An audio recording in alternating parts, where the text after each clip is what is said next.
अभिनेता संकर्षण कराडे याने आपल्या अभिनयाने तर प्रेक्षकांचं मन जिंकलंच आहे, पण तो एक उत्कृष्ट अभिनेता सोबतच एक उत्तम सूत्रसंचालक, एक उत्तम कवी सुद्धा आहे। त्याने आजवर अनेक मराठी चित्रपटात, नाटकात आणि मालिकेत काम केलंय। त्याच्या कामाचं जितकं कौतुक होतं तितकंच त्याच्या कवितेचं कौतुक सगळीकडून होतं। त्याच्या कविता सोशल मीडियावर बऱ्याच व्हायरल होतात। नुकतीच त्याने त्याच्या सोशल मीडियावर तो नियम व अटी लागू या नाटकासाठी लंडनला जाताना त्याने त्याच्या मुलांच्या आठवणीत ही कविता लिहिली आहे। मी लहान असताना माझे बाबा बदलीच्या गावी जायचे, आठवडाभर तिकडेच, शनिवार रविवार यायचे। शनिवार रात्री मी त्यांची खूप वाट पाहायचो, सोमवार पहाटे ते निघणार, मी रविवार पासूनच रडायचो। मी जरी बाबा झालोय, भावनेत धडपड करतोच।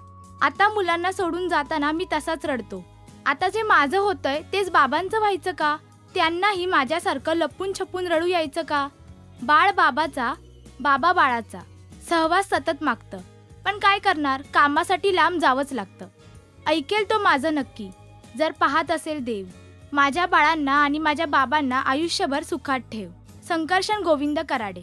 तर कामानिमित्त परदेशात जाताना संकर्षणला मुलांची येणारी आठवण आणि लहानपणीची बाबांसोबतची एक आठवण यावर त्याने केलेली ही कविता तुम्हाला आवडली का हे आम्हाला कमेंट करून नक्की सांगा।